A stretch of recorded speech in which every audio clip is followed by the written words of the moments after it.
Hey, welcome to Echo Anything. Today I am going to be bolting up the heads. So installing the pistons, installing the cylinders and torquing down the heads, bolting down and torquing down the rocker assembly, putting in the pushrod tubes obviously along the way and the push rods.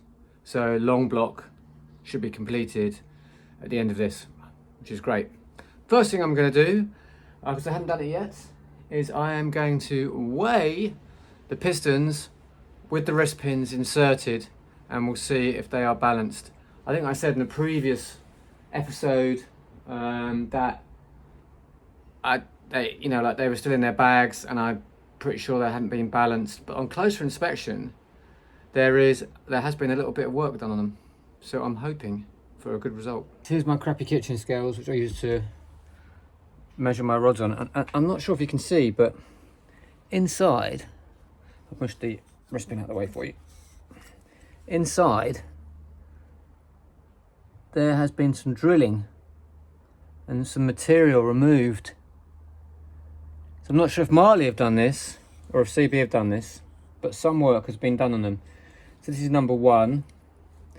And what I learned when I measured the rods is if you put them in a different place, you get different measurements.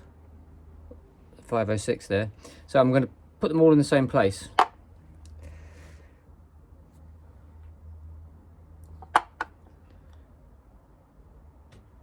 .506. So it was 505 in that, like if it was off center. This is number two.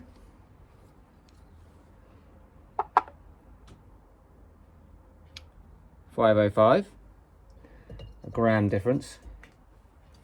Number three.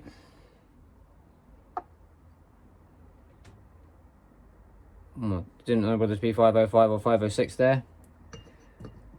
So 2 on 506, 1 on 505.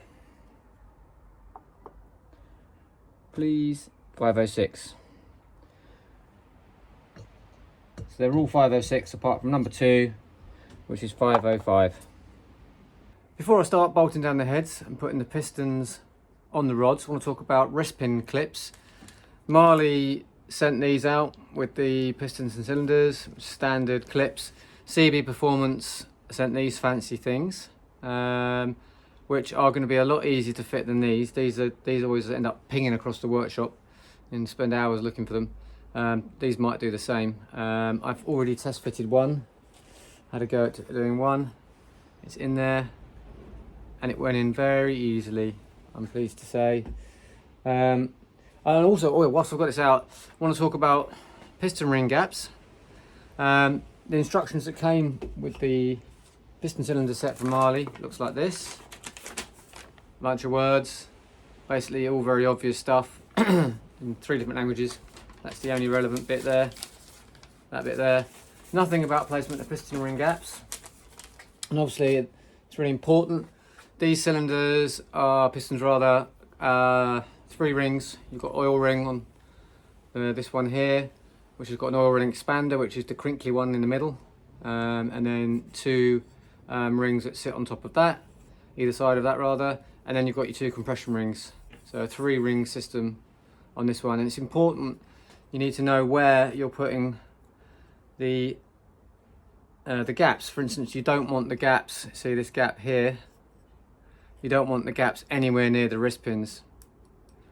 And you want them roughly, I think Marley says 120. Anyway, not roughly, I know exactly, because I looked it up online and I found a diagram, which I'll show you. So here's a diagram, and it's basically saying a whole bunch of information. So there's the front of your engine. So that is the flywheel.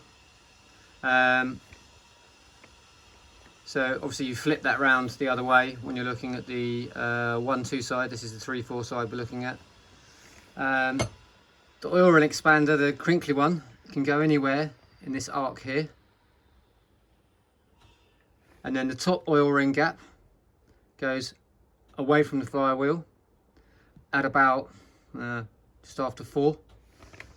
Then the bottom oil ring gap goes around about, say, 8 o'clock towards the flywheel, and then your top compression ring gap goes 12 o'clock, and your second compression ring gap goes at 6 o'clock.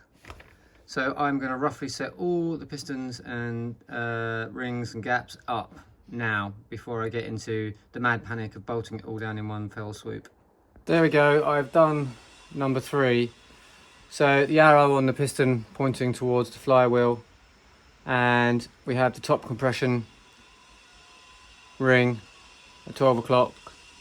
We have the bottom compression ring at 6 o'clock. We have the gap on the bottom oil ring at 8 o'clock. The gap on the top oil ring at sort of 4 o'clock.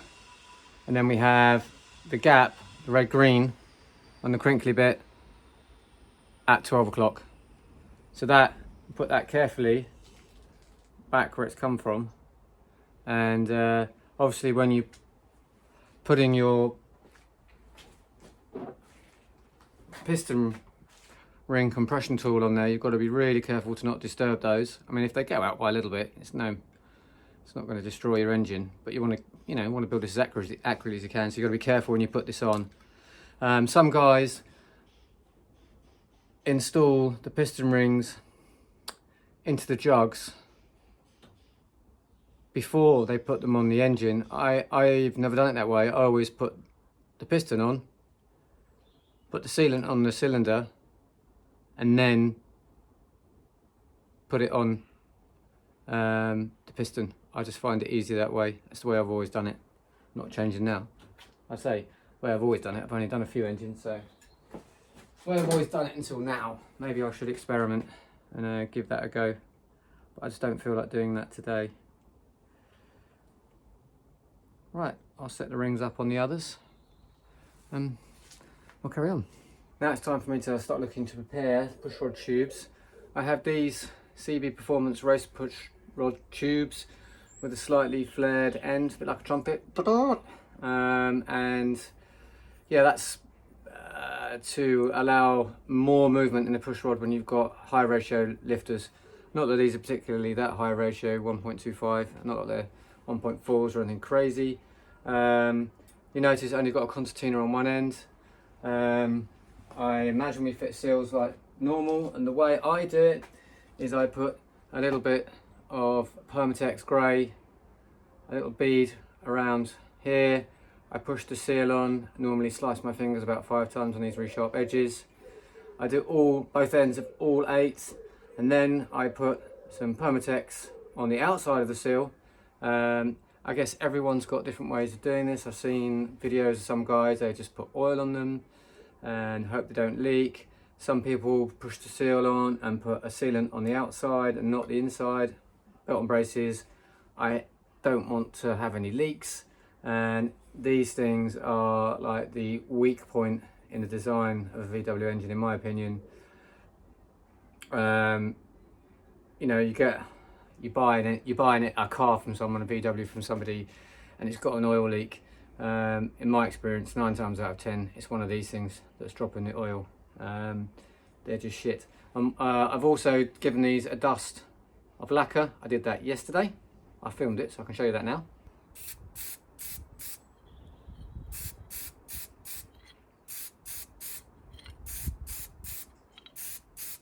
That was very interesting, wasn't it, me painting these? And I also just pull these out a bit, just so that they, you get a nice good, when you're torquing the heads down, you get a nice good compression. So I'm going to go through and pull all of those out now. So this is what I do. I've done 6 of them.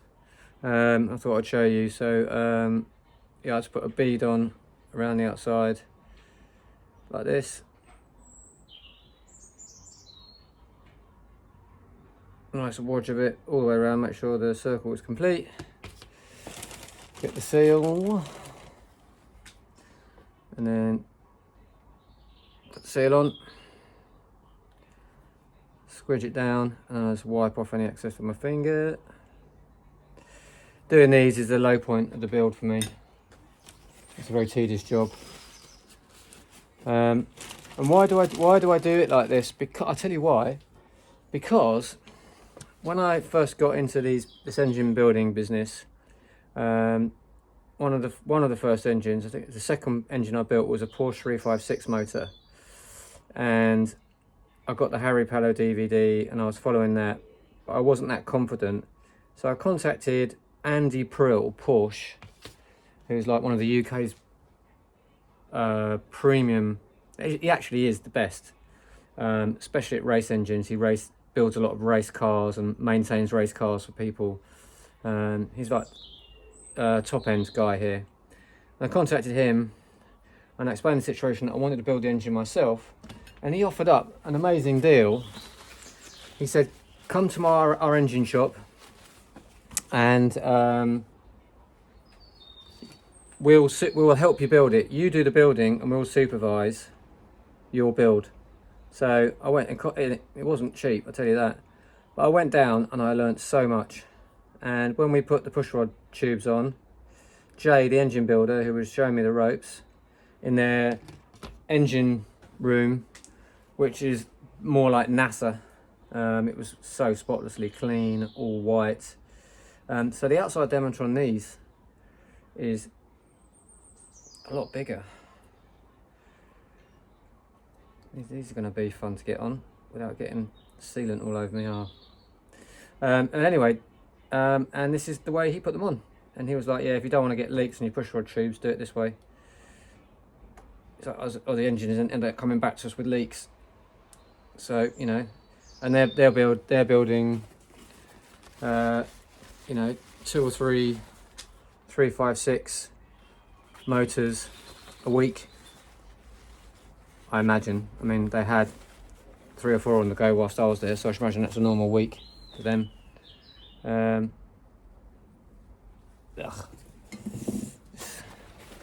Stuff with sealer, isn't it? Once you get it on your hands, it just ends up everywhere, doesn't it? So there you go, that's 2 ends. And then before I install them, I put more sealant and then squidge it around with my finger a little bit on these ends. So this end, obviously, the wider end goes in the head. And I note that they don't really fit that well. I test fitted one, so I'm hoping that when we tighten it up, it compresses down enough to make a good seal.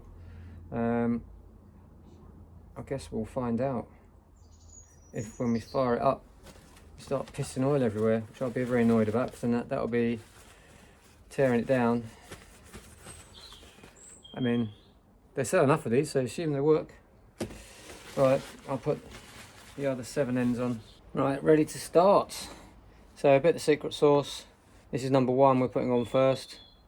Bit of secret sauce on the wrist pin. And I've put a clip on that side, so we'll just start the wrist pin off in that one. Then we get the oil, and we'll put a whole load of oil in here. See, that needs filling up, that's running out. And we'll get a load of oil in here.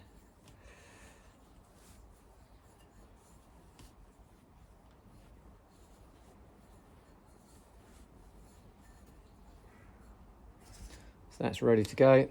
And then I also put some oil on this bad boy. Oop. It's a very messy job.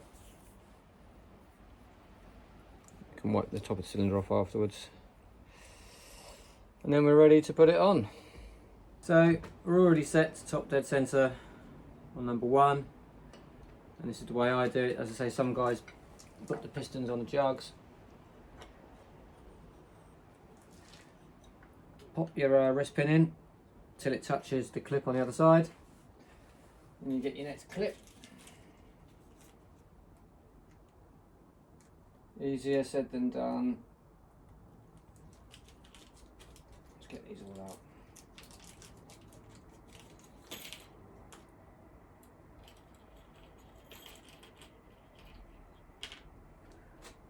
You see, I've left some paper towel in all the orifices because I'm a nightmare at these sorts of things. I'm just worried they're going to ping off and end up going in there. Right, it's partially in. I'll just put it in with a screwdriver. Doesn't want to go in. These are quite grippy, these, which is, I guess, the idea of them, isn't it? Now I can't see what I'm doing.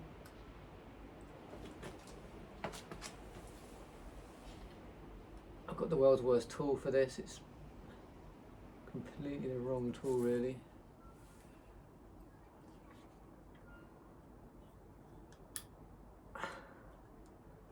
There we go.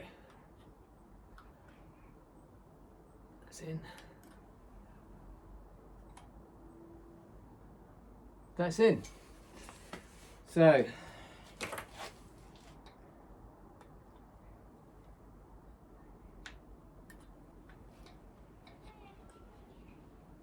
just checking. Always good to check these things.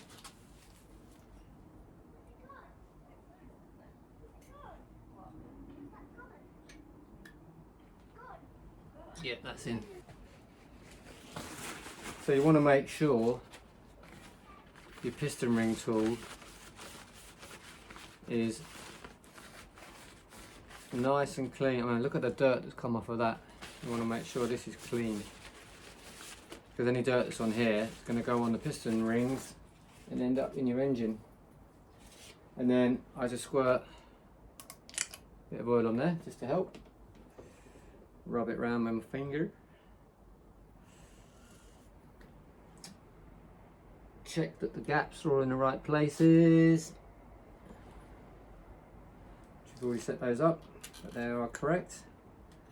Put a tool on.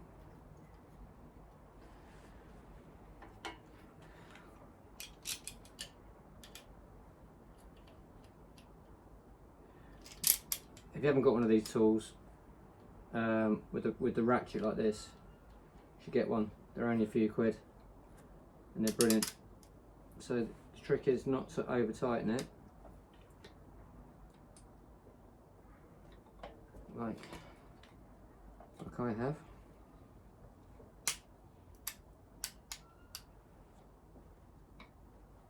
And also you don't want to under tighten it.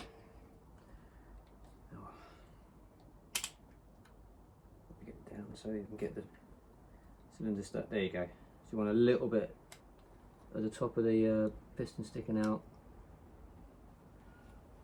just so you can get it started. Get all your rings in. There you go.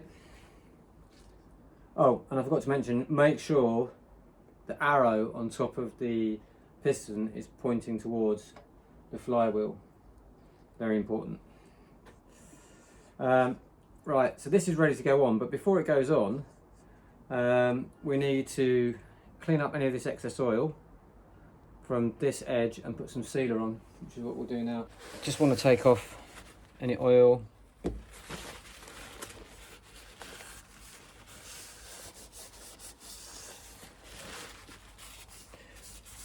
Obviously this procedure is the same for all four. I'm probably not going to bore you with that because obviously you've got to work quite quickly to get it all done. And I always put quite a generous amount around here. You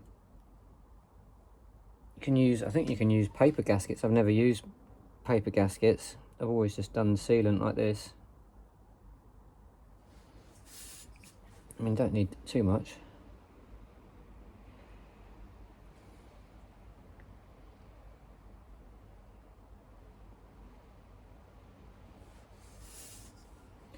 Make sure it joins up.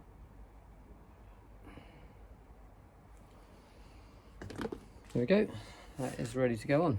Freshly sealed cylinder, oiled up. Donk it on.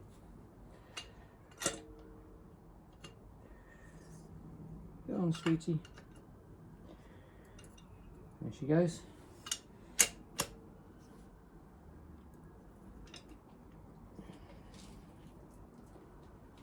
And then I use a little wooden mallet just to do the last little bit.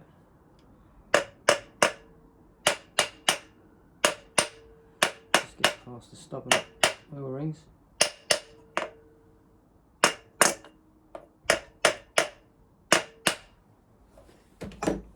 Have we got past them?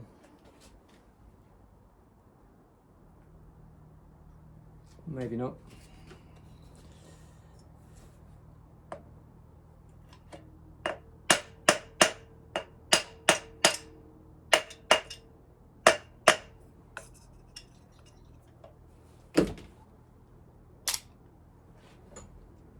Yeah.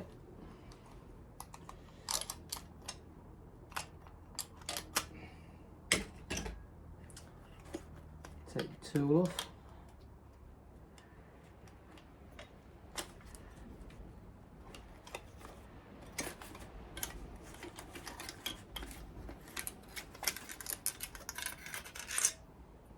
And then of course, don't forget to take tissue paper out. And then she should just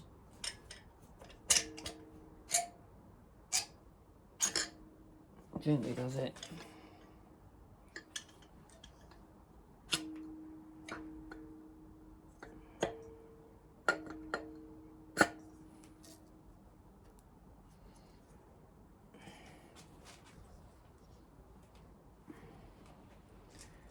Lovely.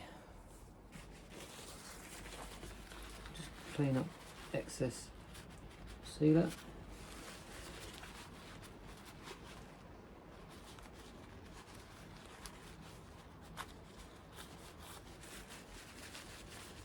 When I say clean it up, I mean spread it around everywhere.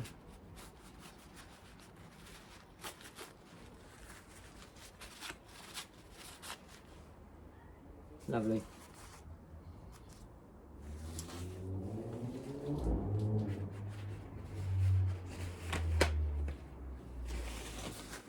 And I'm just going to wipe off excess oil,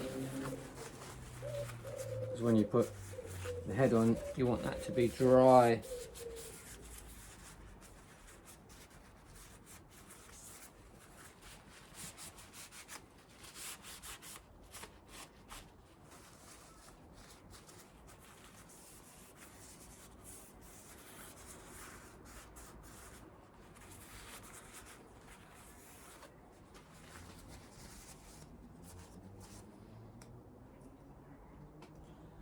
Job done. Then I use one of the spacers off my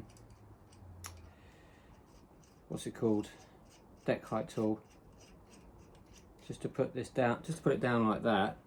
So when we crank, just to hold the cylinder in place, so when we crank the motor over to get top on this one, to install this one, it doesn't force it up or move it around. It's just a handy thing to do.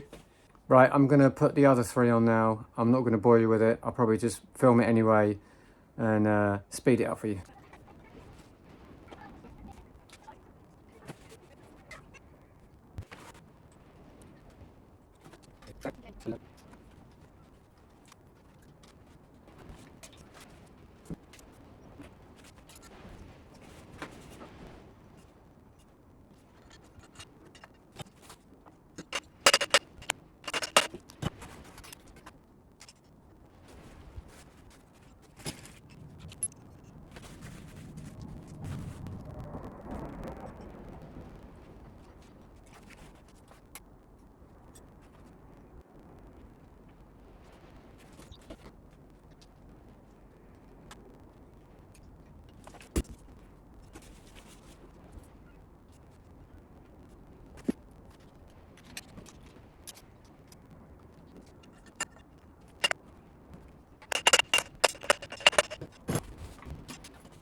So I've made a mess.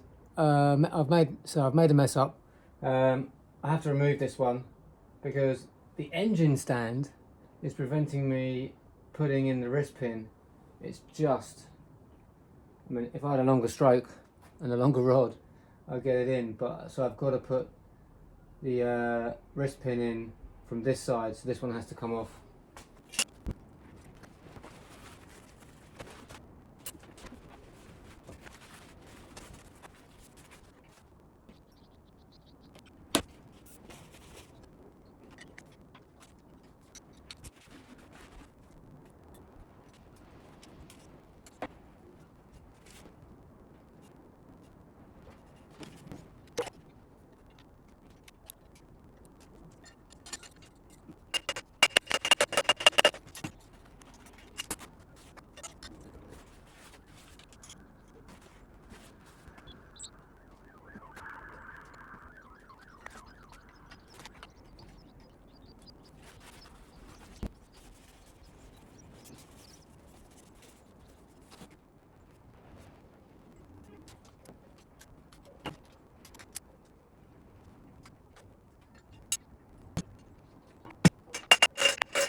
Obviously not on my air games day. It's almost put this on without putting the wrist pin clip in.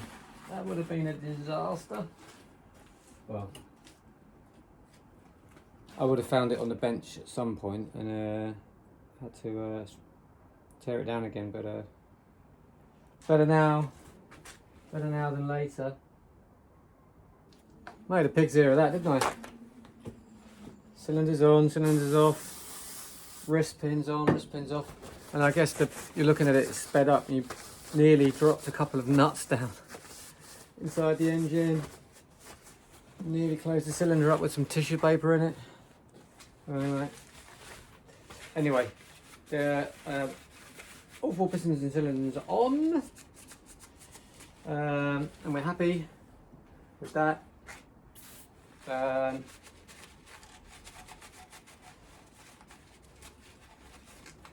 Starting to do some clear up already, but I mean it's not the time for clearing up, is it? Because we need to torque down the heads, but before we can torque down the heads we need to put the pushrod tubes in. Already prepared the sealant on the inside of the seals, and now I need to do the outside. So obviously we're going to start, we'll start with a 3/4 head because it's the engine's that way up, and why not? So this is another messy job where you get silicone all over your fingers. So pushrod tubes is a low point of my engine building experiences. So I'm going to put a load on this end just to make sure it seals on the head end.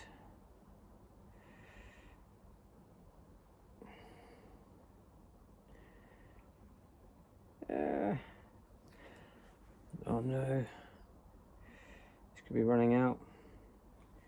Could be a disaster. And then I'll just tamp it down a bit with my finger.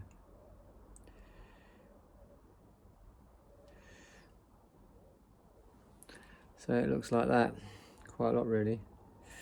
As I'm running out, put some in here as well.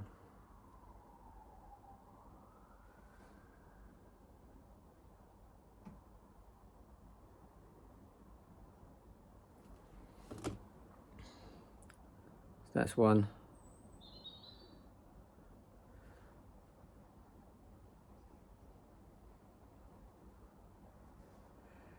Make sure we don't have any inside. These aren't as sharp as, you know, your stock ones. Normally I've got like 4 or 5 slices on my fingers, and I haven't with these. I hope they work. Before we put the tubes in the case, we've got to fit these baffles.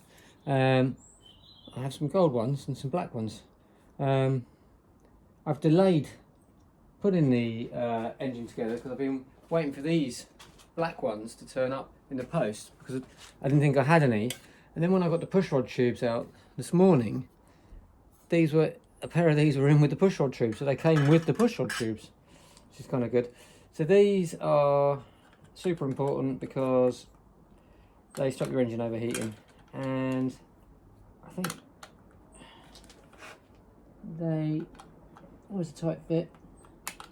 Quite a lot of engines don't have these. Has that gone in? No. Oh god. These things are sent to trials, aren't they?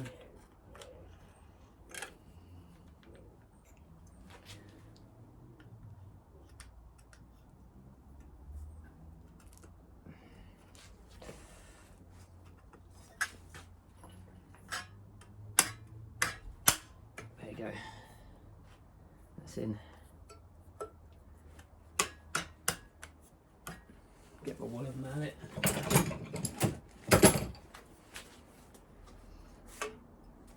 Wooden mallet with a loose head.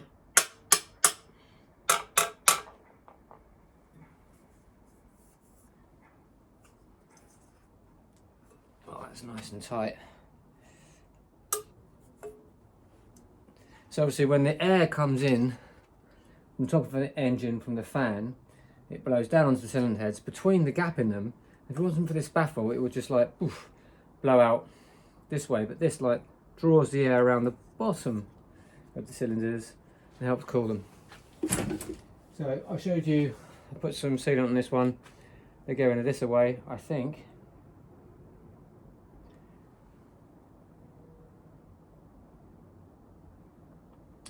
There we go. I will do the other 3 for this side and then we can put this head on. I'm full of mistakes today.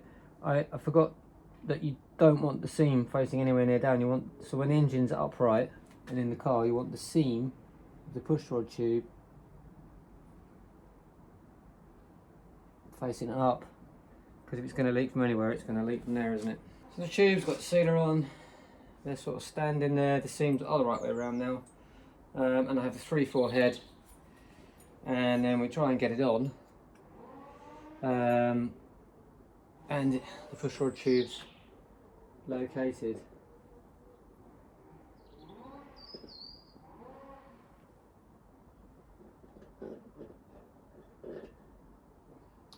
I'm having a mare today.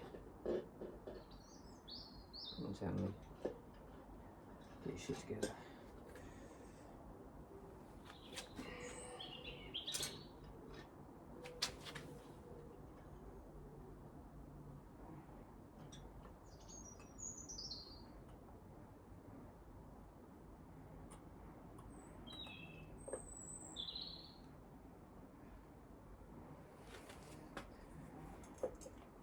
There we go.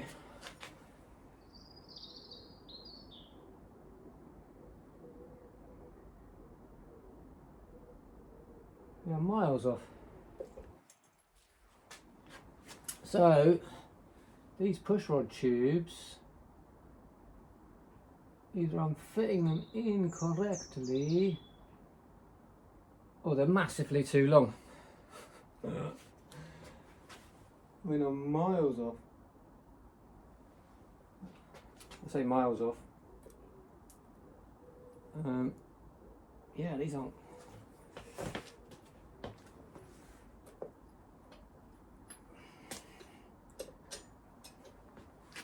I mean, maybe that's why the head studs were so long, so you could torque this down and get them in. But I mean, we are, I would say, 3/4 of an inch, you know, off in length, and even if these compress down, it ain't happening. It just ain't happening. Well, that is really annoying.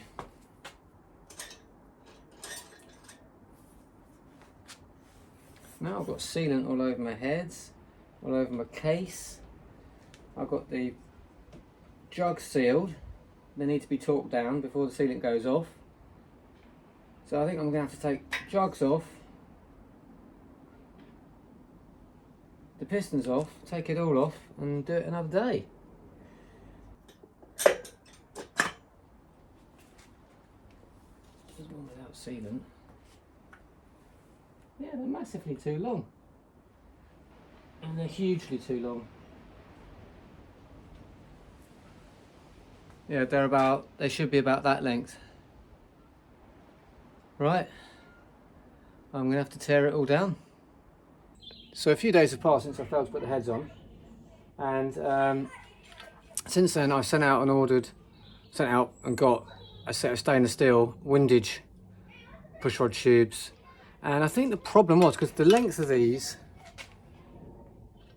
looks, well, they're a little bit, these ones roast ones are a little bit longer, these are a little bit shorter, but I think the big difference is the outside diameter at the head end.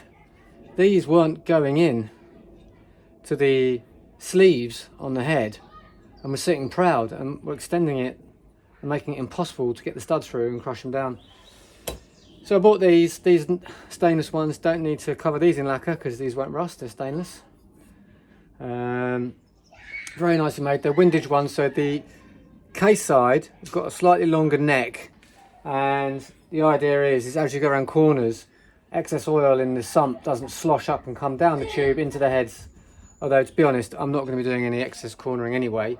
I just go around corners at normal speed. I'm not racing or anything like that, so probably unnecessary, but I thought I'd get them anyway because they're nice. So we'll try and fit these. Now I've cleaned up these pushrod seals because I wanted to reuse these because they are really soft and feel really good. I mean, normally I get the in the gasket sets I normally get, they're red and they're a bit harder than this, and these feel really nice. Also, in my research I was trying to find out why these wouldn't fit, and I couldn't find any reason or anyone else that's had a problem. It's just me. And I saw a different technique for fitting these. Rather than dry or with oil, someone was, I can't remember who it was, I think it was J-Bugs. They were putting the gasket on and then they were using aviation former gasket like I used on the engine case sealing, and they were using that to put them on. So I thought, and just putting it on the top of the gasket, not underneath.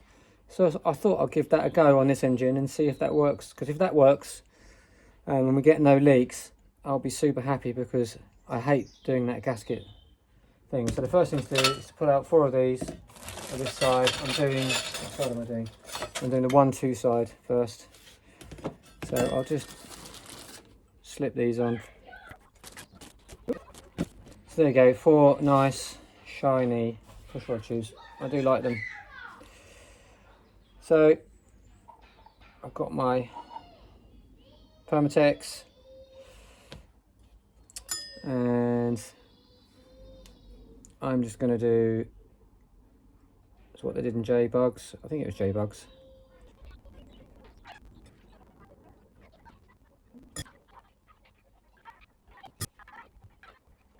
No, baffle tin fitted.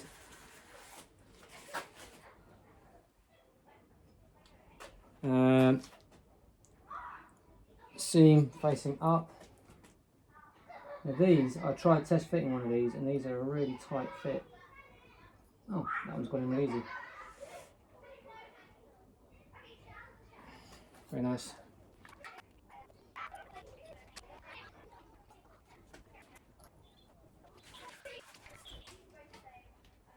Right, put the head on next.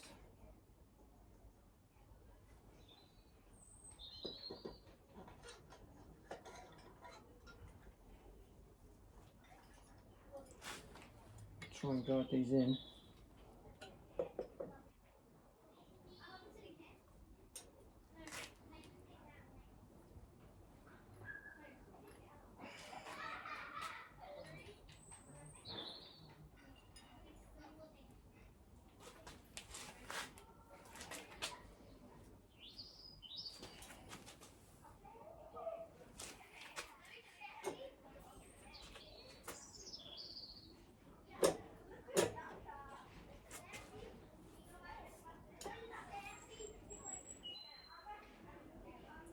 There we go. I've got just about enough thread on one of these centre studs just to wind them down a little bit and get them seated nicely.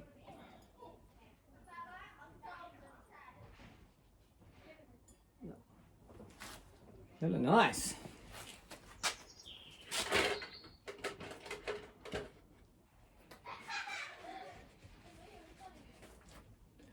So I'm just going to pop one on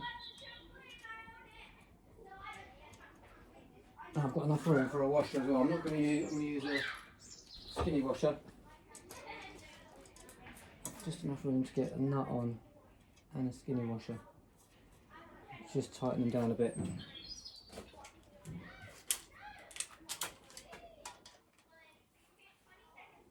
Here we go.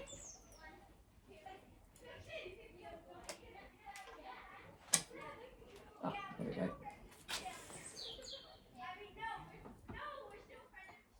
Make sure they're in nice and straight. This bottom's a little bit crooked.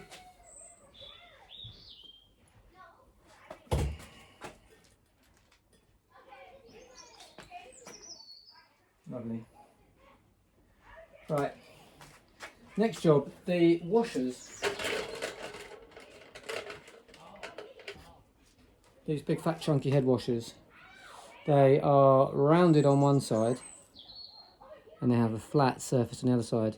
The idea is the flat surface sits against the head, and some people put some moly lube on these, on the base of these, but what I'm going to do on the four that are inside the head, just to stop any leaks coming out down the studs, any oil that gets in there and seeping out, I'm just going to put a little bit of Permatex on the back of these.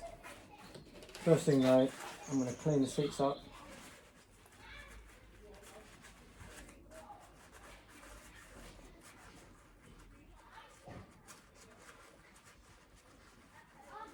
And as I say, it's just those four in there.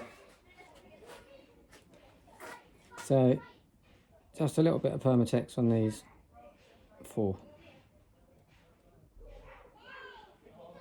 Just as a belt and braces. Put those on.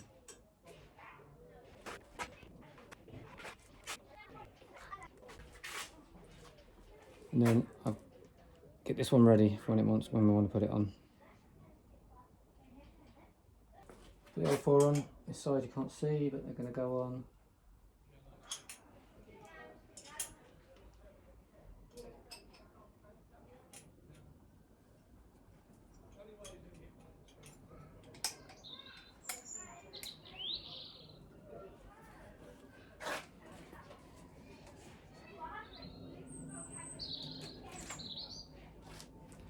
And the nuts, just to help with the torquing, I'm just going to put a little bit of this ARP Ultra Torque paste on the nuts, on the inside of the nuts, just a wee bit, just to help with the torquing.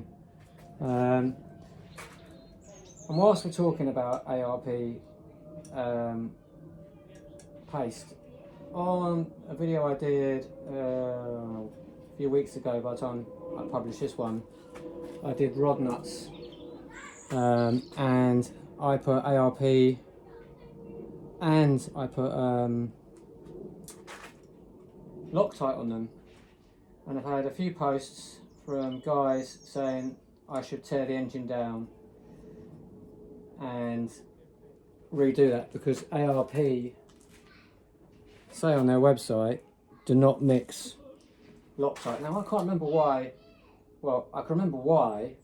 I read somewhere that that's what you do, and I can't find who it was who said that or where I read it, which is a bit annoying, because I wanted to contact them and say that's misinformation. So don't do that.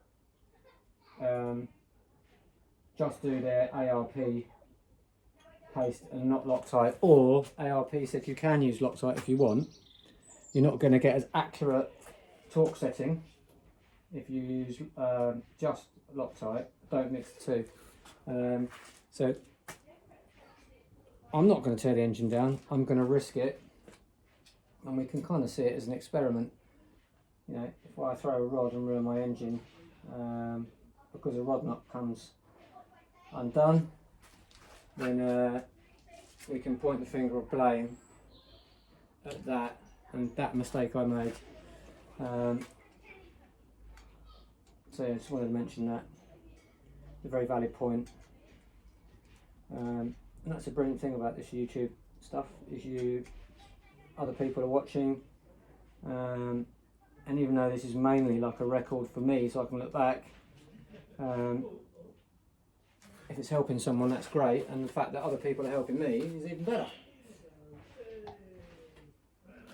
So we can tighten the, just going to finger tighten these down a little bit,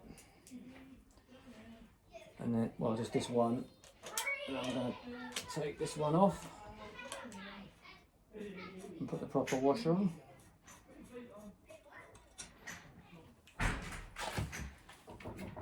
These washers are hard to get out because they're in a recess, so I use a little magnet. I use a little magnet. It's not working. It's a stainless steel, isn't it? It's a stainless steel washer. Hardly got any drawer on it. There we go. Washer with the Permatex.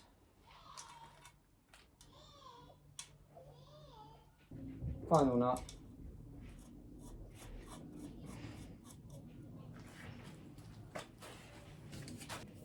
Right, then we do the initial torque. So I printed this off to show you.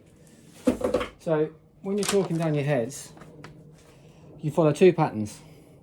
You follow this pattern, 1, 2, 3, 4, 5, 6, 7, 8, 7 foot-pounds. And then you torque to your full torque on this pattern, 1, 2, 3, 4. So the centre one's in a crisscross, and then the outer one's in a crisscross, 5, 6, 7, 8. Now, different head studs have different torque values. These are chromalloy 8mm head studs, and they can be torqued down to 23 foot-pounds, which is what I do. But I don't like to torque them down from 7 straight to 23. I creep up on them, so I'll do this initial torque to 7, then I'll switch to this pattern and I'll do 15, 20, and then 23.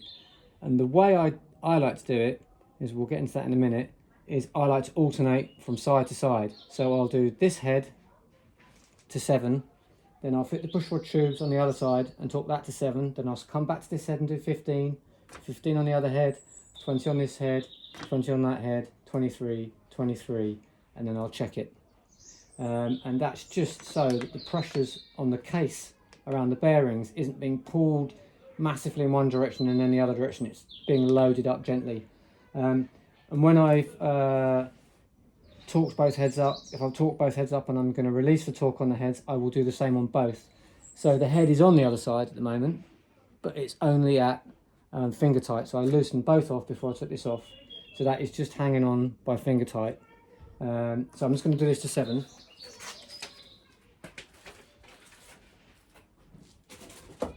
Torque rate set to 7, and we'll follow that pattern.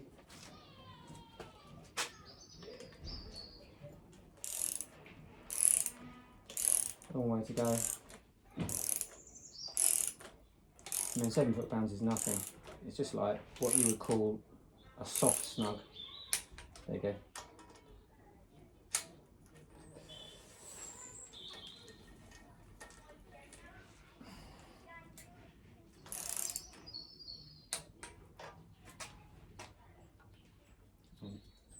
Yeah, drawn down all the way now.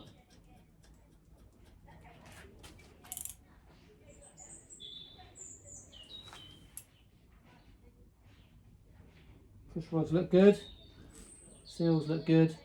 I like this Permatex idea. It's a lot less messy, there's no sealant squodging out. I like that.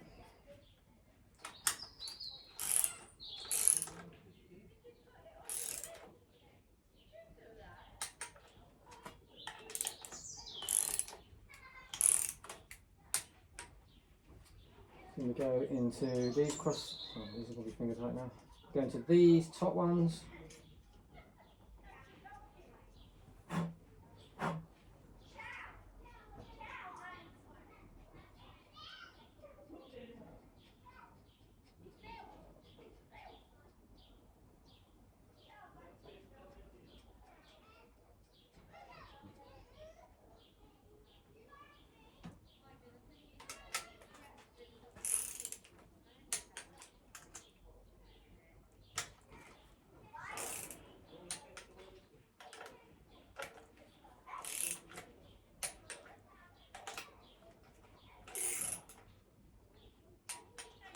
So that's the initial torque done on the 1-2 heads. So that's the pushrod tubes in, the heads in. I am now going to go over the 3-4 side, do exactly the same procedure on the 3-4 side. and then we'll look at torquing it down, which is very simple. A bit boring, but I'll show you how I do it just to demonstrate. So other head and pushrod tubes on, both sides torqued, initial torque to 7. I'm going to creep up on 23, and I've got torque wrench set to 15 foot-pounds, so I'll follow the other pattern. Oh, that one was loose. Obviously didn't torque that one. So it's like a crisscross pattern.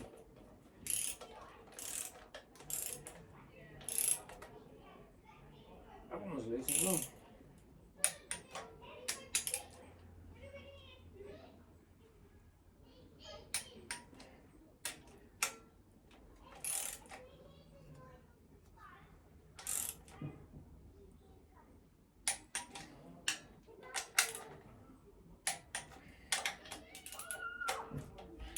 That one was loose now.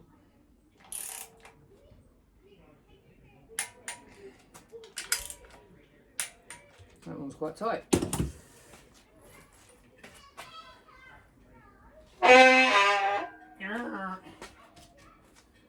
Spin it around.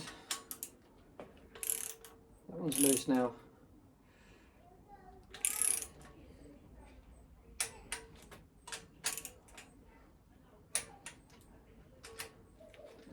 The centre one has gone loose when I torqued it down. I torqued it down to 7, and you start on those two, and then the last one's so it's all just snug down a little bit.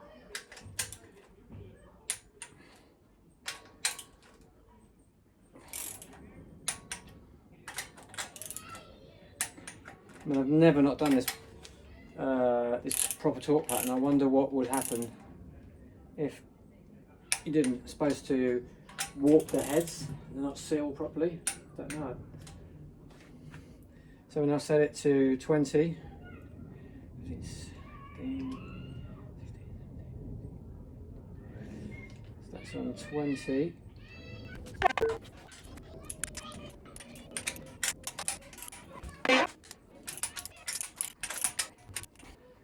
Now we'll go up to our final torque setting of 23.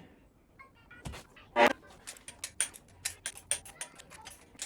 go through it one more time.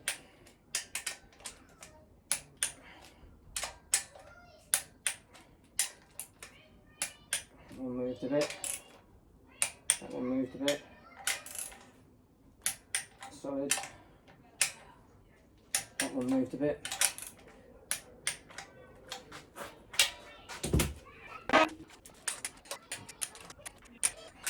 Go through it again. Didn't move. That moved.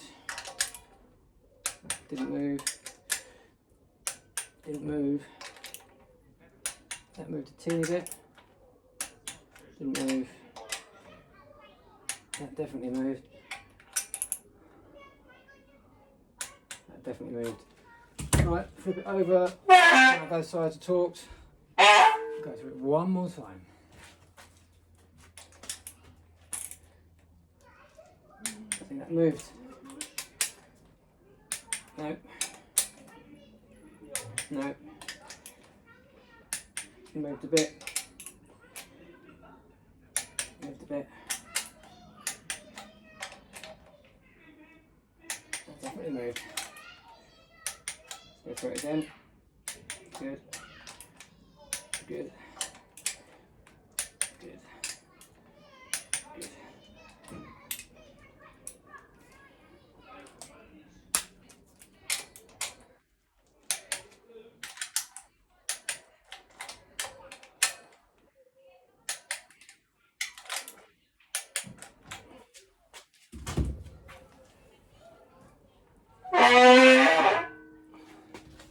Should all that stand, right?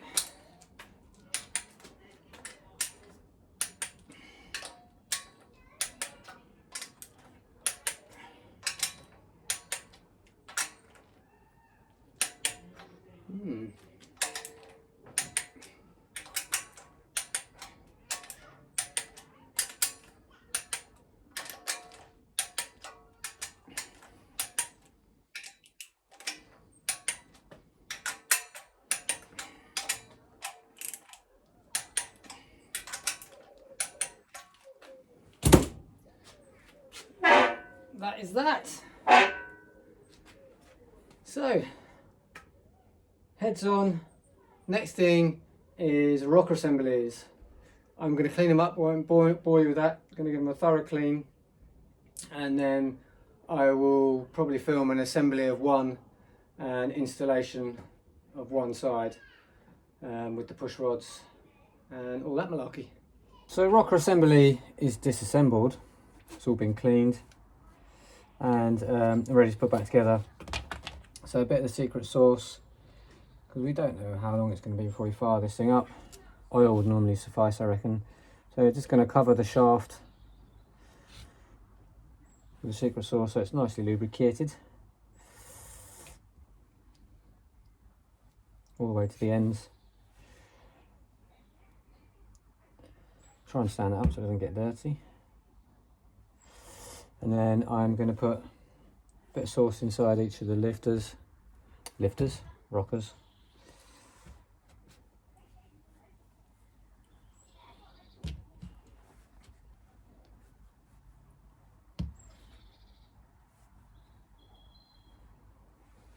And then I'm going to put it back on in the order it came. I took it apart after measuring it all.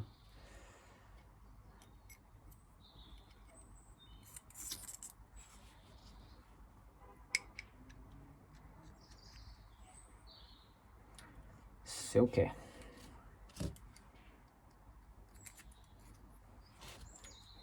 These have got a notch in them, a cut. It goes towards the cup. Cut towards the cup.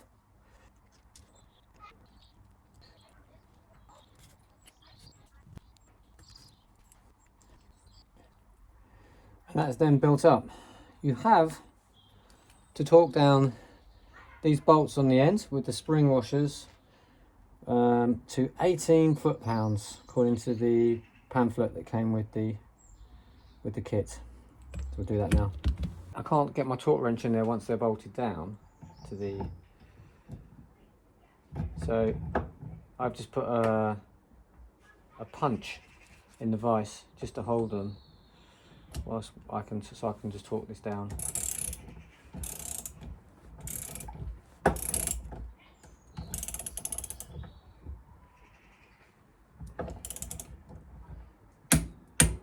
There we go. One side.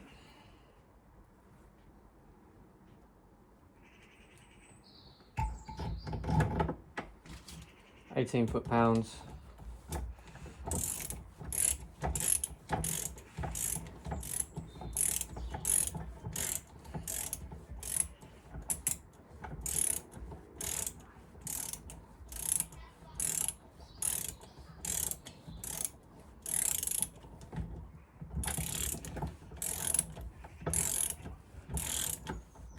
This one was a bit stiff, couldn't do it with my fingers.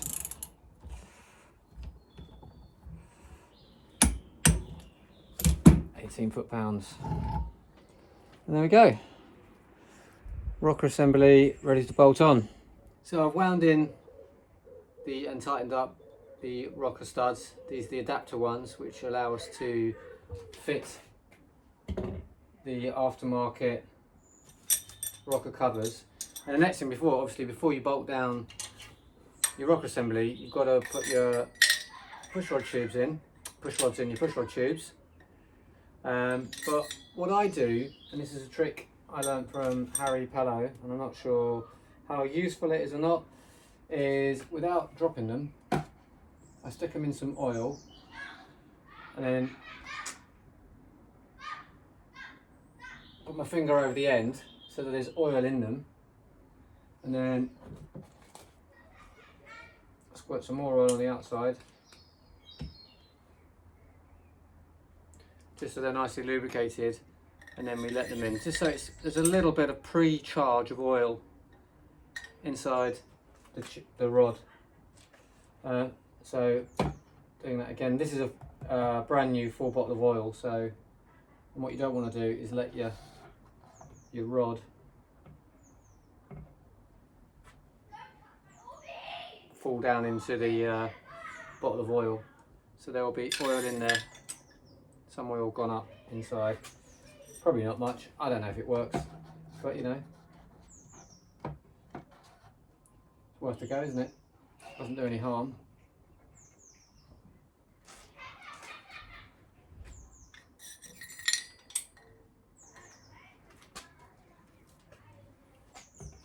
These rods, of course, have been cleaned, blown through with air, and they are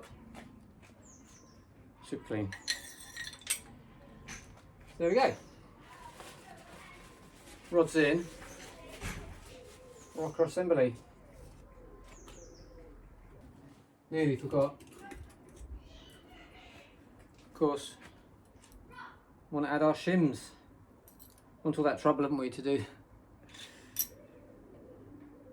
geometry, and then go and leave the shims off.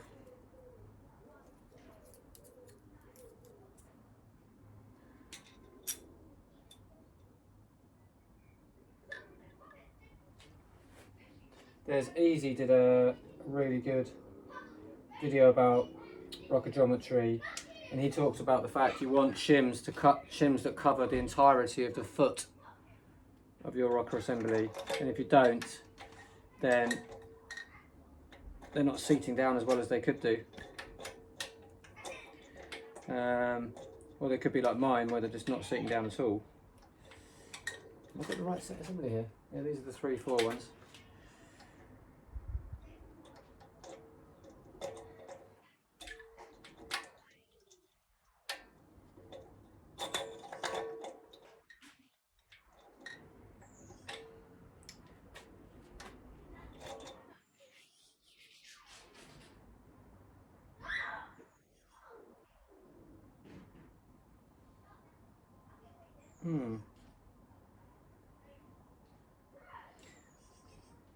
I can see why it's not going down. There's obviously there's a hole in the foot and a hole in the shaft, and they are not lining up.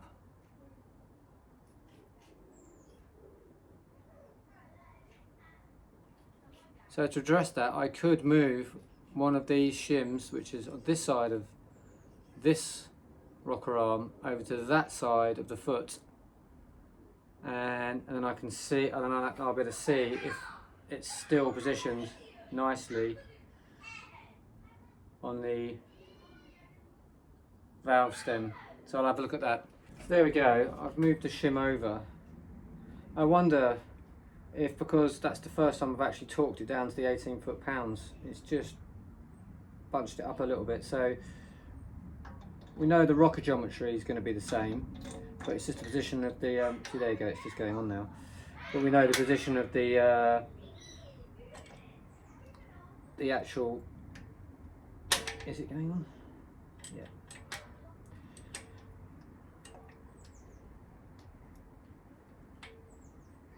Right, let's help things out. And we'll just unwind the adjusters.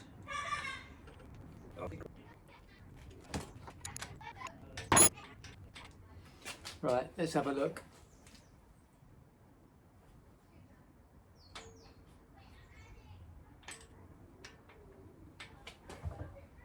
Yeah, they're fine. Maybe. Crouch down. Yeah, that's fine. Maybe I, when I disassembled them to clean them, maybe I just messed up those two shims. Quite possible.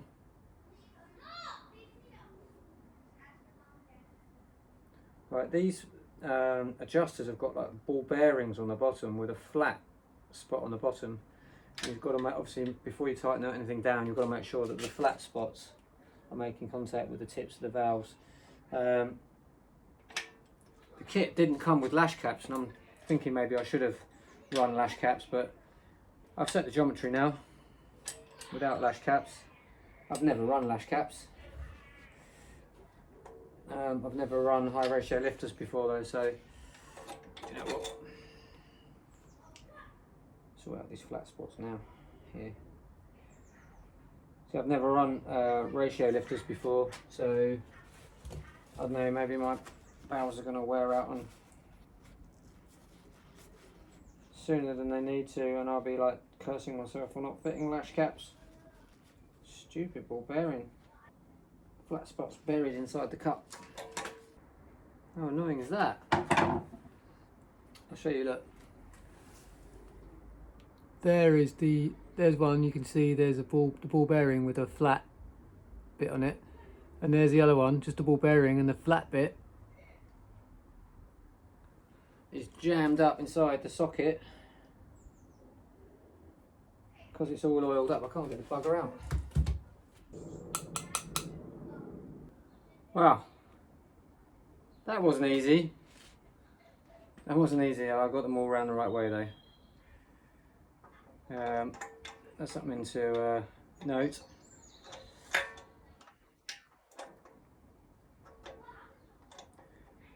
I guess I took them all, when I took them apart to clean them, I took the adjusting screws out, and there's a little oil channel which runs down inside the arm to a pinhole in the lifter, which lubricates the back of the ball, and I guess by blowing WD-40 through that, I've moved them around. And once the flat goes up into the top of the cup, it's difficult to get the bugger out.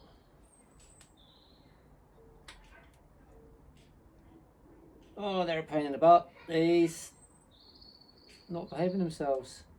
Oh, god damn it! It's gone up inside again.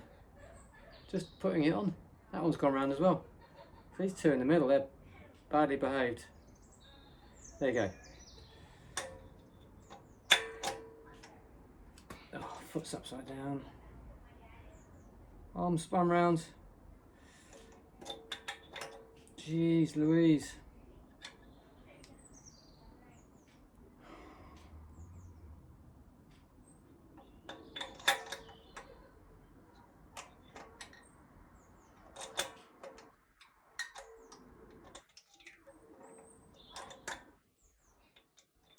Trying to lift them up without touching the balls.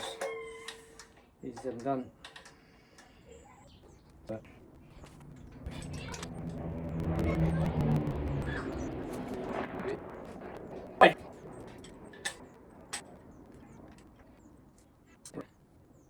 just straighten all the shims up. These are lifted up because these valves are trying to open. As we have these special adapter nuts, so they bolt the rocker stands down, and then they also, you screw in studs on top of these which the rocker covers bolt down on. So I'm just going to snug these down.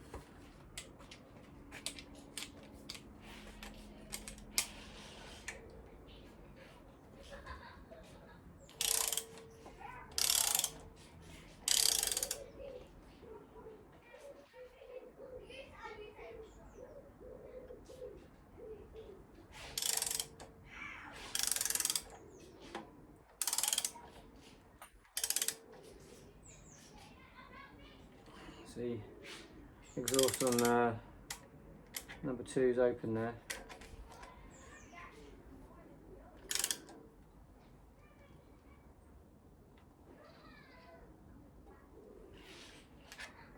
Just going to loosen that off because the feet got twisted as I tightened it down.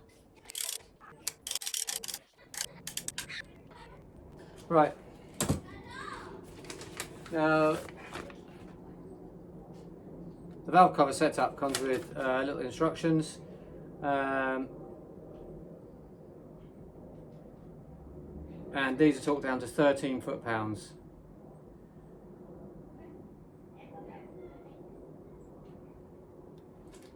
Which is a bit weird because it says that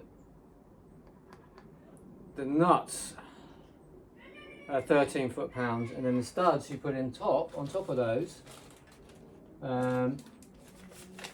which are these things, are torqued down to 18 foot-pounds. But surely, when you torque these down to 18 foot-pounds, and you have to double nut them to do that, surely that is then going to transfer that torque into that nut and down onto that. We will try it and see. Maybe it won't. I would have thought it would. Maybe that's the point. Follow the instructions. So I'll set torque wrench to 10, 11, 12, 13 foot-pounds.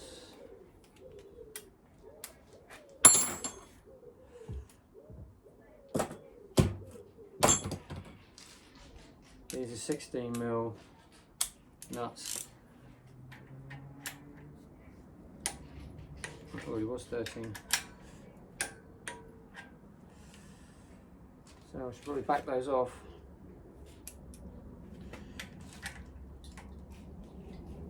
Don't over torque them, do we? Well, we over torque them, so make sure we get it right.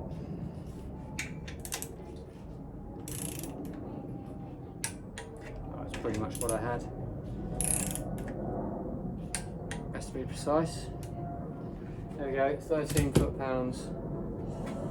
And boy, the push rods are very, very close to the insides of the push rod tubes. They are not touching, but we're talking less than a mil. So that's where if I got the race rod tubes to fit, having the wider neck at this end would allow a little bit extra clearance. As it stands, that is super close, and it's going to be closest on these three valves here, where the valves are closed, because as the arm moves down, the rod is coming towards this part of the head, and that's where it's closest on these three. There is room, but minimal room. And as they open on this one's starting to open, and the rod's moving away, so it's towards the closed end that would be the problem. But that is very, very, very tight, but it's okay. Right, so the next thing to do, is to do the other side and then set the valve lash. But I'm just going to fit these.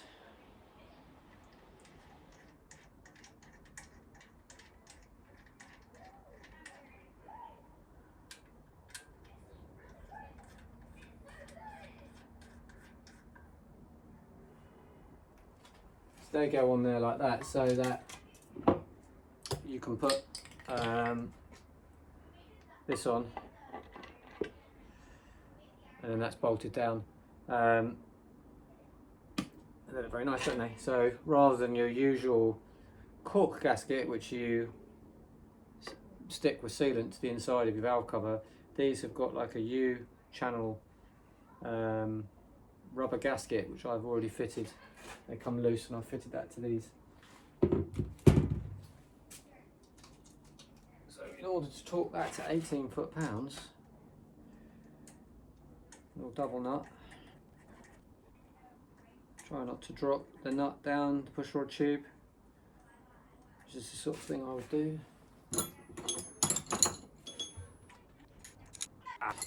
So that was on 13, 14, 15, 16, 17, 18 foot-pounds. Oh, helps if you put the right socket in, doesn't it?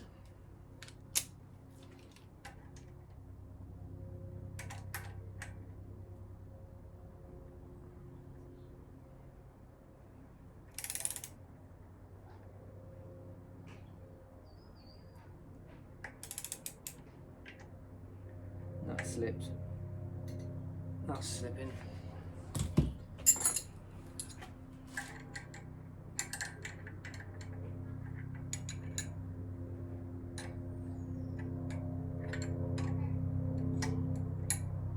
Yeah.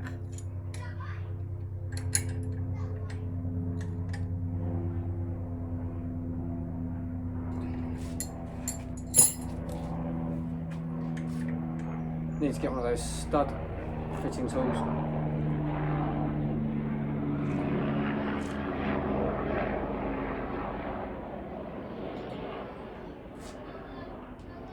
that's not going to go on any tighter than that. The other way to do it, maybe it's the way we will do it, is just to wind the nut down to the bottom.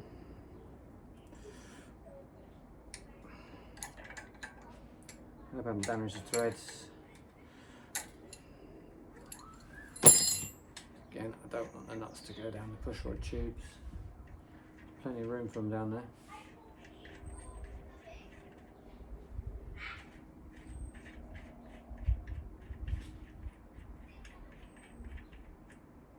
The other option is to do it like this. If the socket will reach down there.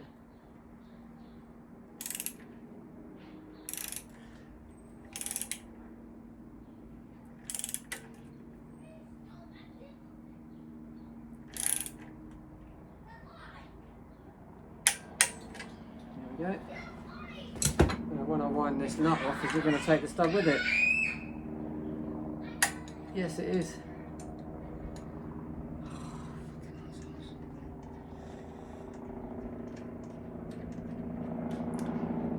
Now I've got a nut stuck on the stud, put it in the vise.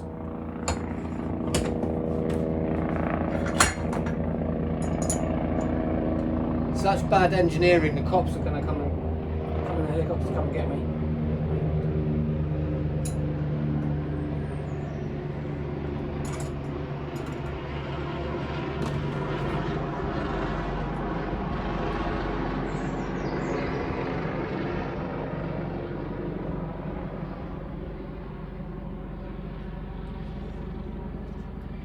Right, so what we're going to do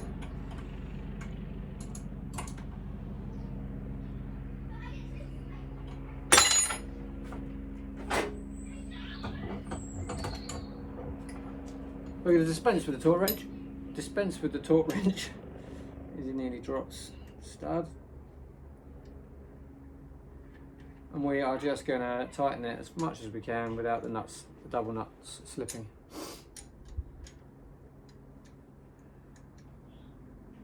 What's the worst that's going to happen?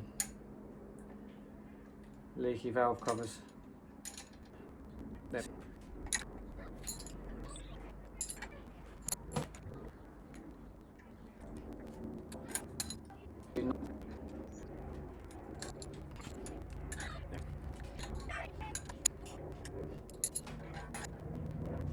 So obviously valve's not set. Next job, with these rocker covers, stuff like the bag. There are two of these like cylindrical, very poorly cut, I mean they're not even straight cut, rubber seals that push inside these holes on the valve covers, and they don't want to go in. At least it won't leak.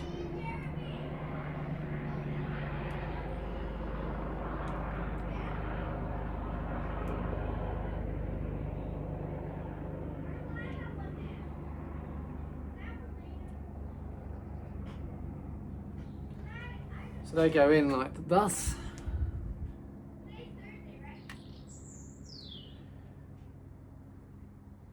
Claws buggies, and it just goes on.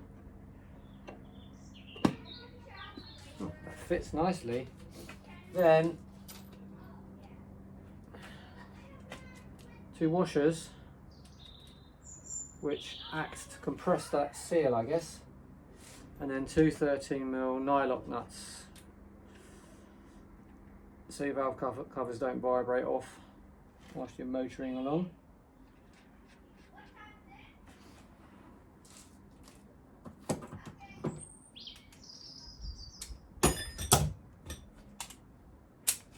And have these got a torque setting?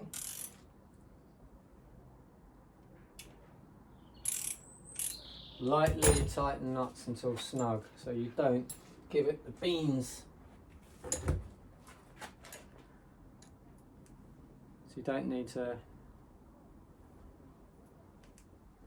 just wind them on. So you wind them on so they're snug. You don't need to tighten them down too much until, of course, it starts leaking, and then you get the wrench out and tighten it up and tighten it up and tighten it up, and it still leaks.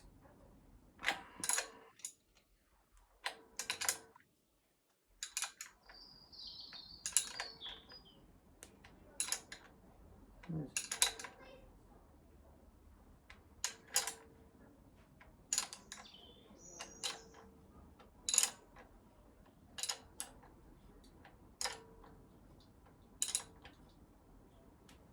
going to do any more than that.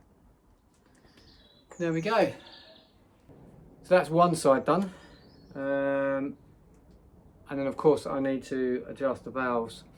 But before I do that, I will do the other side. And I'll probably call it a day today. And I'll get into adjusting the valves tomorrow. So I bolted up the other side, 3/4 side, same as I did the 1/2 side. And then I turned the engine over and I was inspecting the pushrod clearance, the tubes, and as I'll show you now, they're rubbing. So my sparkly new stainless steel windage tubes are a no-go. I've got to strip it all back down,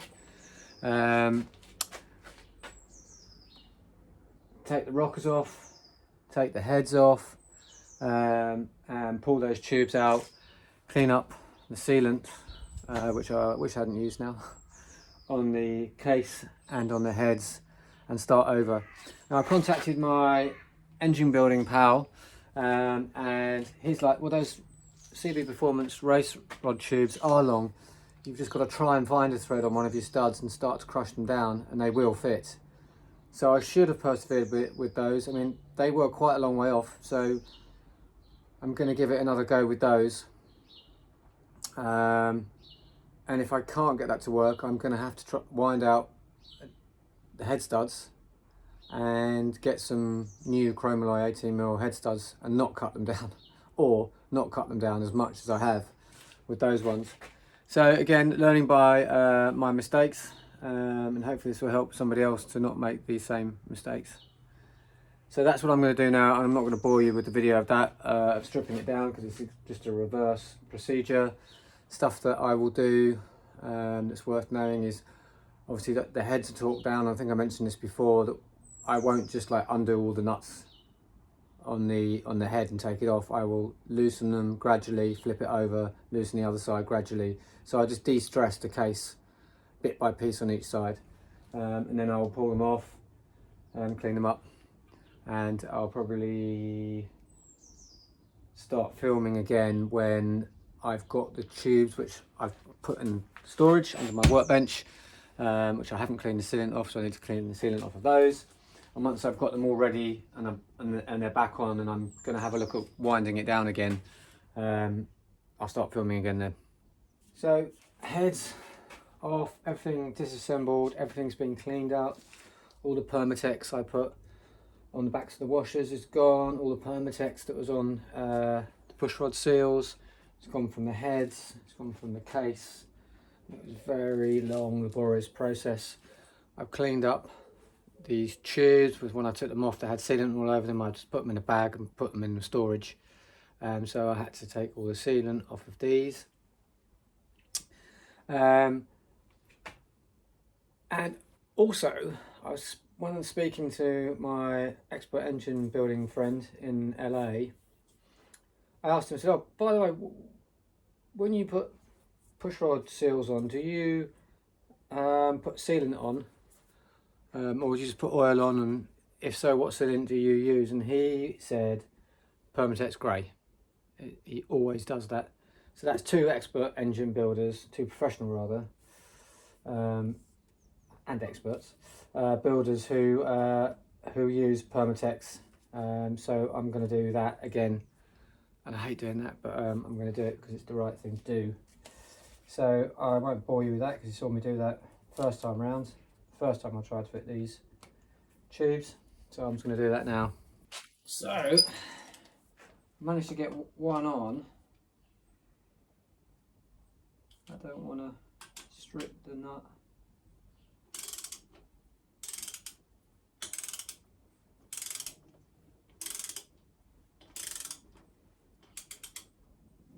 There's enough to get another one on.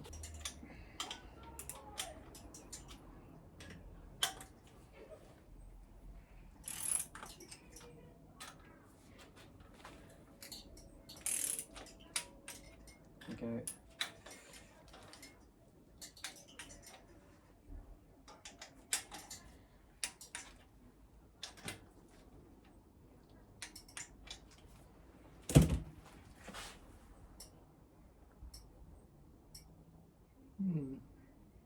interesting. So I'm gonna have to get the camera and show you. It has not worked. It is a failure. So we have a kinked tube. Can you see that's kinked? And check out the seal. It's just pushed out. And these don't look. These look like they're. These two look like they're okay. This seal here doesn't look very jolly, and that one certainly is. The seal's. Sorry, the seal's buggered.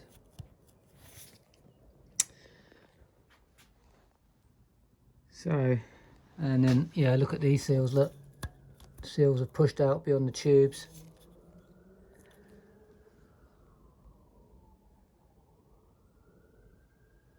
God damn. So that obviously didn't work. My initial suspicion that these tubes are too long was right. They are too long.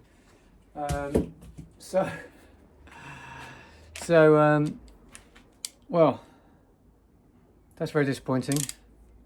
So that's the third time I've bolted these heads up, and less successful than the last time. At least the last time it all went together okay, just that the pushrod tubes were rubbing against the pushrods. So what to do now? I guess I have to get another set of pushrod tubes, see if there's any other things on the market with a wider neck to stop rubbing. This is going to be a fun clip to edit and put together. It's going to be 80% mistakes and 20% success, I think. So we'll have to come back to this one when I've got some new tubes. So taking the rods out, taking it all apart, and just want to show you that. There's another one, not as bad, but I mean, look at the state of that.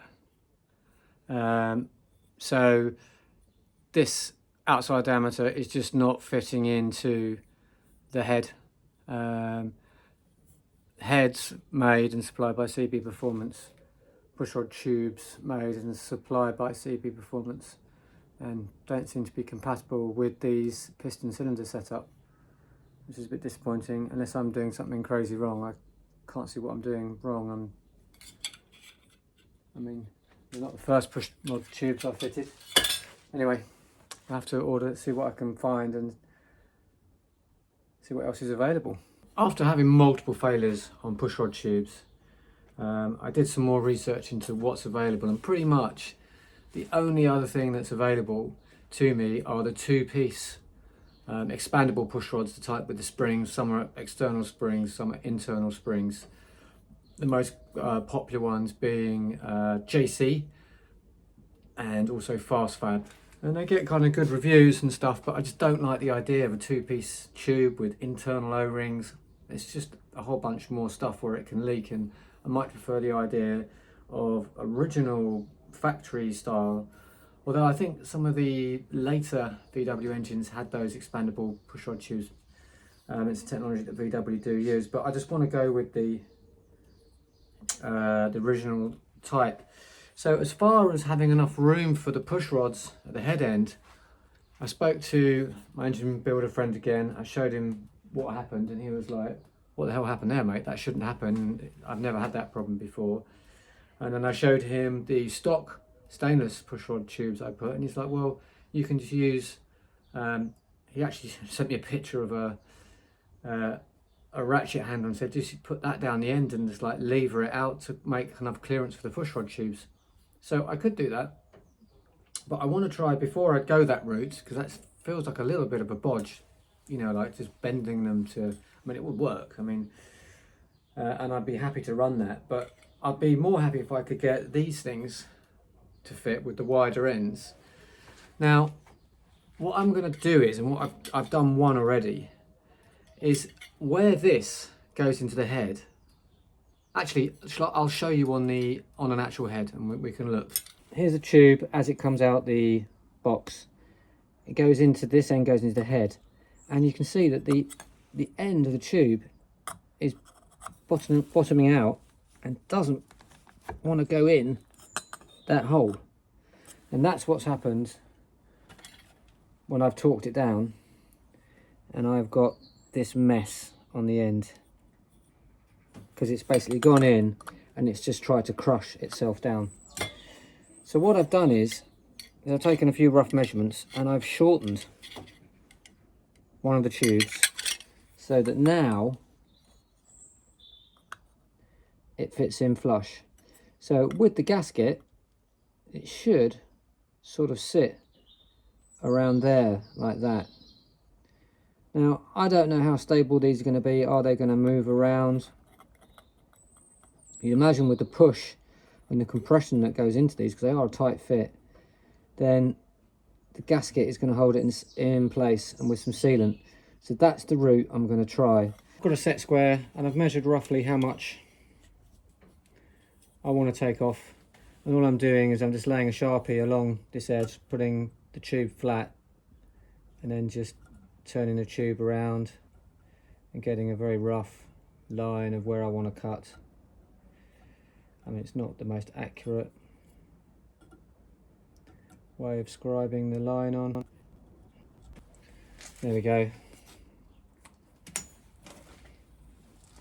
You can see that tallies up with what we've cut off already. So to cut that, I'm going to use a Dremel. And being careful of your hands.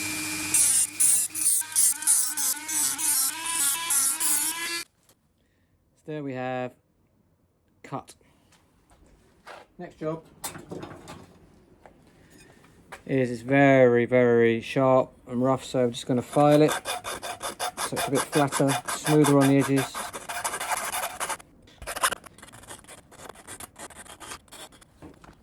And then I'm going to use a rat's tail file. Just take the burrs off inside.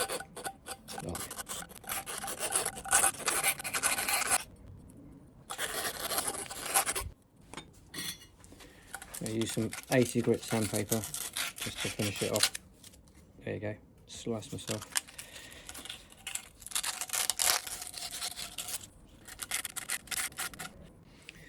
So there we go. Modified. Now there is inside there loads of metal particles and now sanding particles. I mean, they're going to need a proper washout under a lot of water.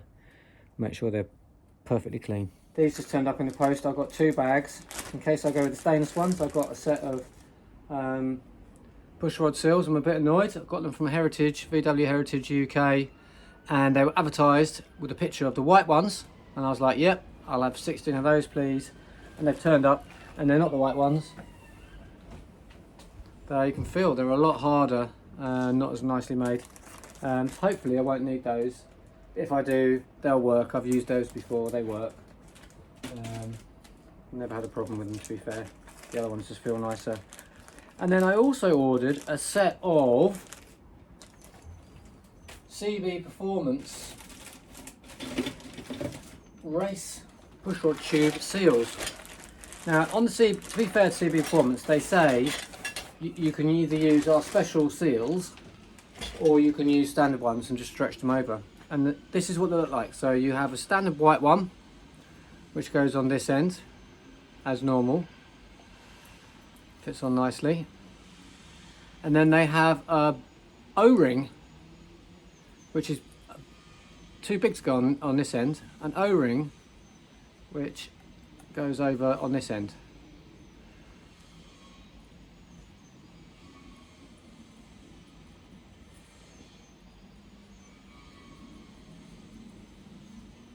Like thus. And hopefully, with the ends now cut down and with the proper seals for these tubes, it's all going to go together tickety-boo. Moment of truth. So, seals are on, sealant's on.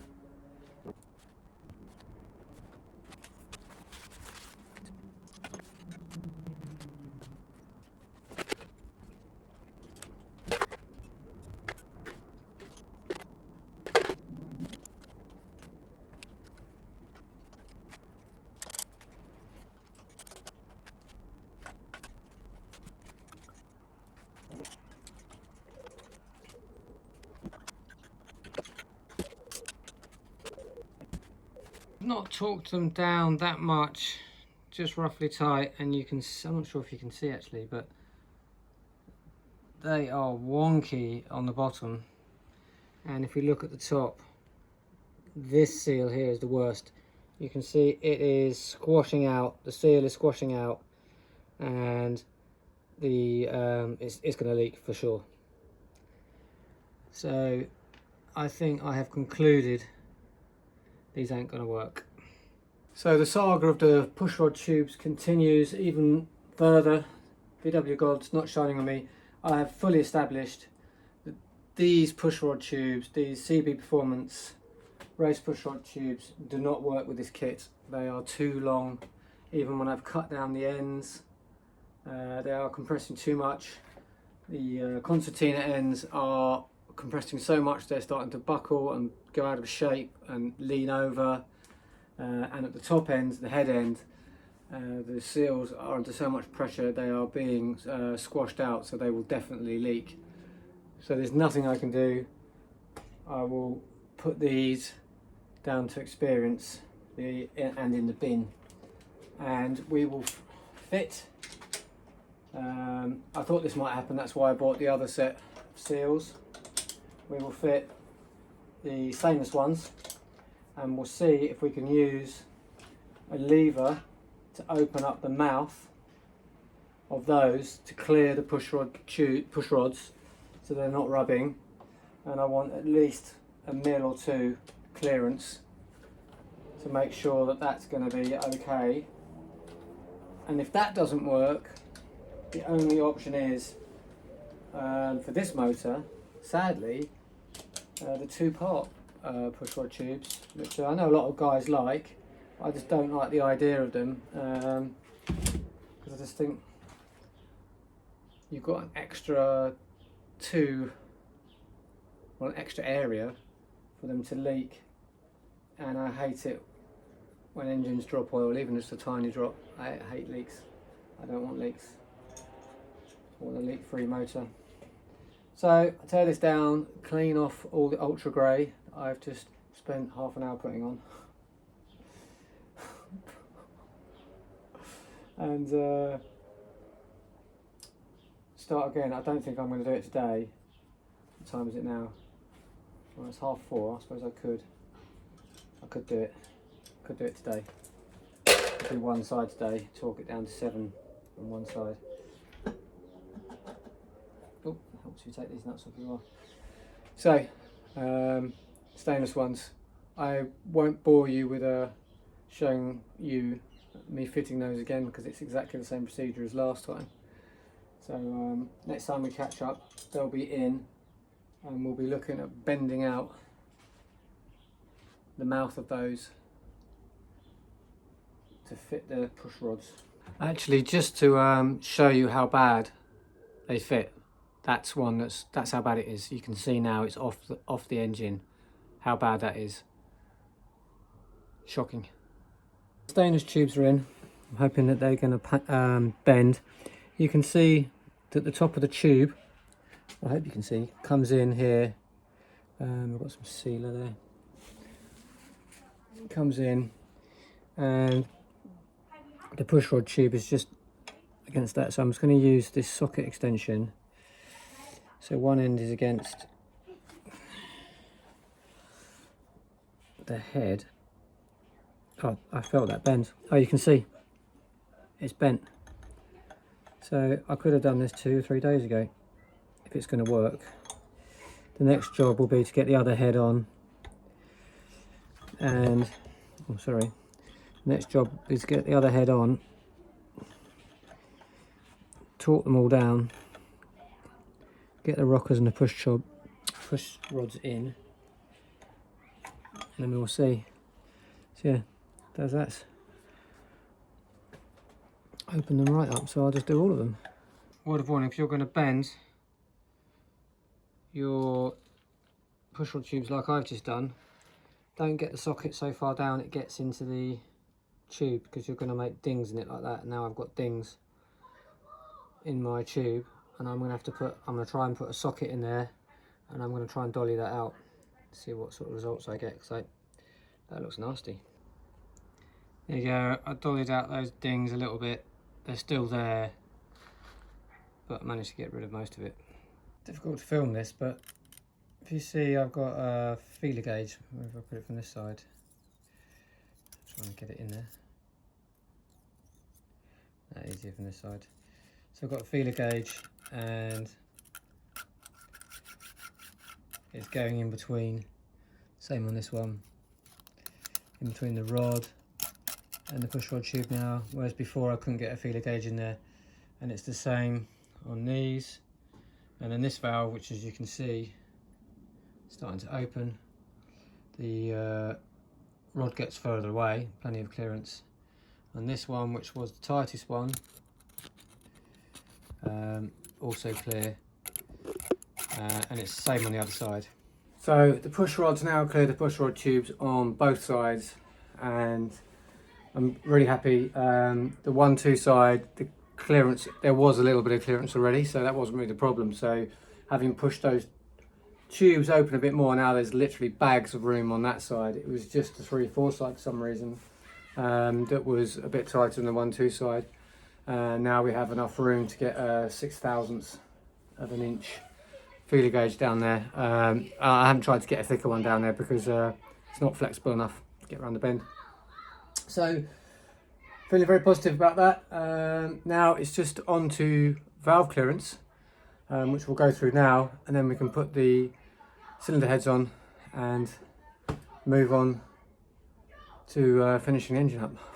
We go to top dead center, and on number 1, and you know you're on number 1 because when you rock backwards and forwards, these valves don't move, and your exhaust should be opening or open. So we get to top dead center, where we are there, and then we can now set the valve lash or your valve gaps. So I'm just going to loosen them off completely. And what we're looking for with these chrome alloy push rods is, at the moment we have a gap. You set them to a loose 0. What the hell does that mean? It means you tighten them up so that there's no movement in the rocker, and you can still turn the push rod with your fingers, which is difficult when they're all covered in oil to know when they are. So that's turning as it is. So we'll tighten that down. Intake.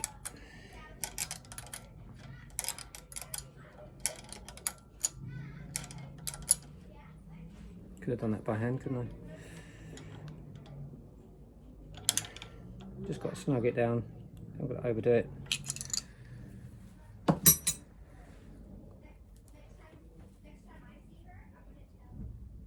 Yeah, and turn that one. So do the same on this one. So back this off.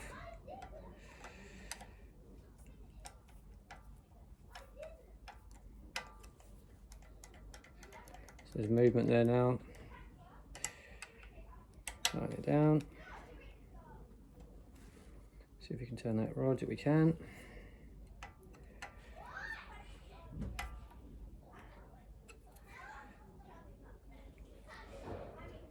Can't turn it now. So let's go back this off.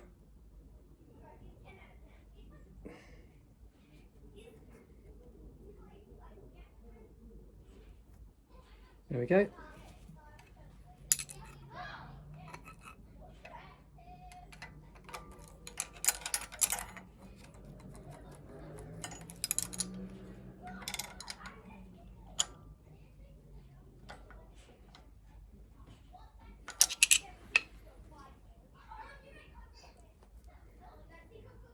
There we go, that's number 1 done. Very easy, no messing about with feeler gauges, nor the usual shenanigans you have. So now we go on to number 2, and to do that, all you do is you rotate the engine through 180 degrees.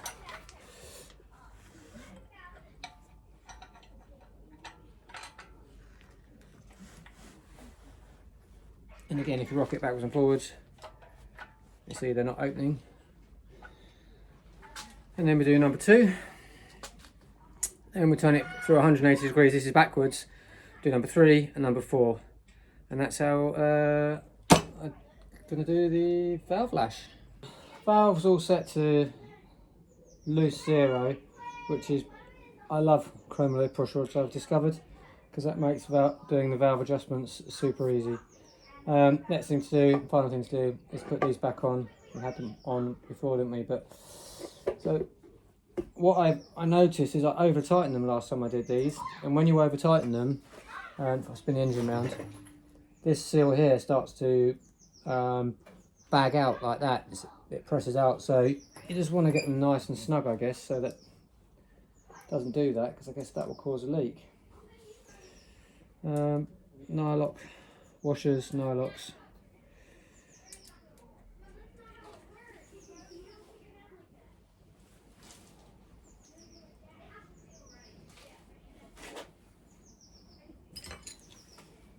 And spin them down.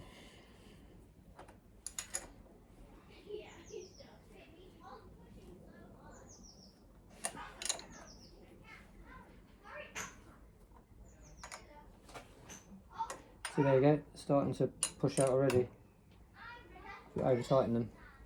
So that'll do.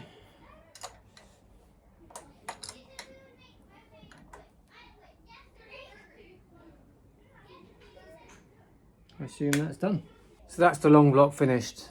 What a saga those pushrod tubes were. It's, you know, if I had the experience, if I had experience, I would have known as soon as the CB race tubes didn't fit, I should have gone straight to the stainless ones, and then once there was clearance issues there, I should have tried leaving them open straight away, and I would have finished this job over a week ago, rather than, you know, having to send off for more seals and try cutting down the CB pushrod tubes, trying them again, and then having to refit the stainless ones. So I'm kind of like happy the way it's worked out. I think I prefer the stainless tubes to the CB ones anyway, because they're windage or windage, however you say it. So they stop that slosh on cornering and getting excess oil up into your heads and your valve train. So that's good. Plus they're stainless, so they'll resist corrosion a bit longer, and they look a little bit nicer than the plain steel ones. I'm so sorry that this is such a long post, but I think there's a benefit for anyone watching to learn from all my stupid mistakes when building these custom modified engines. The simplest things like a pushrod tube, you think, you know, you just put a pushrod tube in and it's going to work. Hopefully someone will watch this and it will help their build to go a little bit more smoothly than this one has at this stage. Anyway, thanks for watching. Take care.